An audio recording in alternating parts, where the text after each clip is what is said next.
मोदी जी ने आज इस्तीफा दिया है। इंडिया गठबंधन की सरकार बनने को लेकर कितना आशान्वित हैं आप? जो लोग चुनावी मंचों से इस बार के चुनाव में समाजवादी पार्टी को समाप्तवादी पार्टी कह कर के संबोधित कर रहे थे, वहीं समाजवादी पार्टी ने 37 सीटें जीतते हुए देश की सबसे बड़ी जो तीसरी ताकत बनकर उभरी। इस पर आपका क्या कहना है? लेकिन आजमगढ़ के लोगों के दिल में इस बार पिछली हार की कसक भी थी और उस हार को जीत में बदलने की तमन्ना भी थी। तो जहाँ रिश्तों की इतनी गहराई हो उसको निभाने की एक अलग तरह की भी जिम्मेदारी है जी।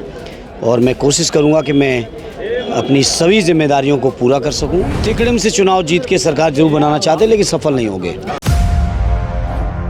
हमारे साथ इस वक्त आजमगढ़ सदर लोकसभा के सांसद धर्मेंद्र यादव जी मौजूद हैं और ये मुबारकपुर विधानसभा के विधायक अखिलेश यादव के यहाँ मिलने आए हैं, क्योंकि चुनाव प्रचार के दौरान उनके पैर में फ्रैक्चर हो गया। इस वजह से ये जीत के बाद बधाई नहीं देने जा सके, जिसके लिए आप यहाँ पर आए हैं। मेरा पहला सवाल आपसे यही है, बधाई के साथ में, कि आजमगढ़ का सांसद बनने के बाद आपको कैसा महसूस हो रहा है? स्वाभाविक है, बहुत जिम्मेदारी का एहसास है और जहाँ सांसद के तौर पर आजमगढ़ के लोगों ने चुना, उनकी अपनी उम्मीदें हैं, अपना विश्वास है, अपना भरोसा है, उसको कायम रखना है। वहीं साथ ही साथ आजमगढ़ के साथ एक अलग बात यह है कि यहाँ के लोगों के साथ नेताजी ने बहुत दिल से रिश्ते बनाए हैं। आड़ी राष्ट्रीय अध्यक्ष जी ने उस रिश्तों को और बहुत मजबूती दी है।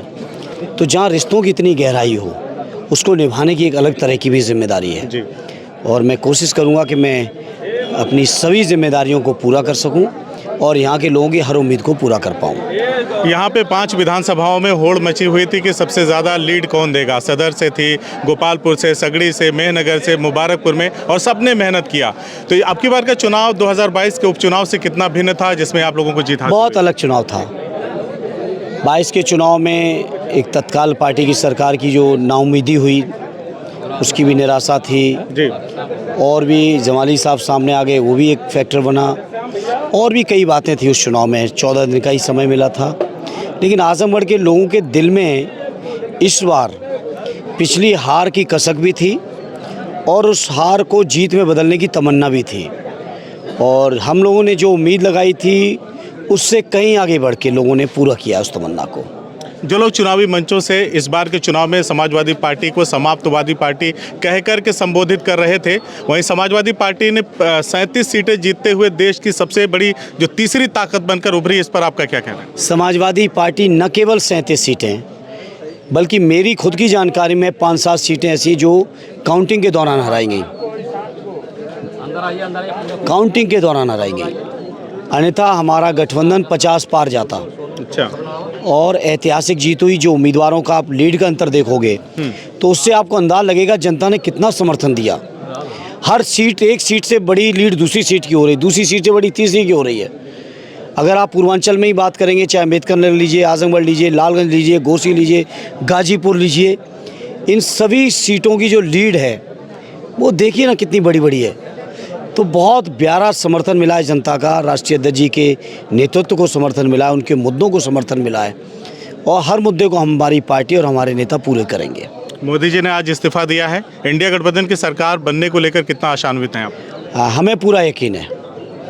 देश के अंदर जो राजनीतिक परिस्थितियाँ, इन परिस्थितियों में सभी लोग इंडिया गठबंधन का सहयोग करेंगे और अब चूँकि MP चुने जा चुके हैं तो जो चुने हुई पार्टियां हैं वो पार्टियां, मुझे लग रहा है कि इंडिया गठबंधन का समर्थन करना चाहिए, क्योंकि संविधान बचाना है, तानाशाही बचानी है देश से।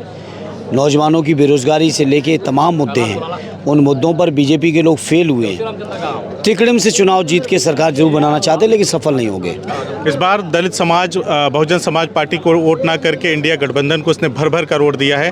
ये कैसे नए संकेत है? इस पर क्या कहना है? निश्चित तौर पे हमारे राष्ट्रीय अध्यक्ष जी ने सभी के मुद्दे उठाए थे, सभी की बात की थी, संविधान की बात की थी, आरक्षण की बात की थी, सबके सम्मान और स्वाभिमान की भी बात की थी।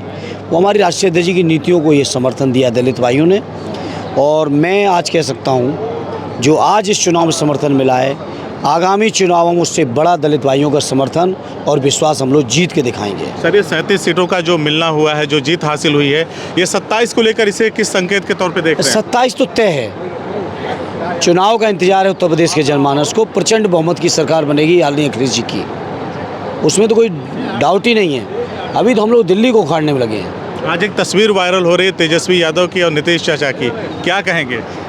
अब हम तो चाहेंगे चचा भतीजे साथ आ जाएं। पहले भी आ चुके, कोई नई बात नहीं होगी। क्योंकि तस्वीर में आगे पीछे बैठे थे, लेकिन जब प्लेन ने टेक ऑफ किया तो फिर दोनों साथ आ गए। और ऐसा ही कुछ होगा आगे, ऐसा ही है। ऐसा ही कुछ होगा। आजमगढ़ के जनमानस को क्या कहेंगे? बस इस समय मैं कृतज्ञता ज्ञापित करूँगा, आभार व्यक्त करूँगा, धन्यवाद देता हूँ।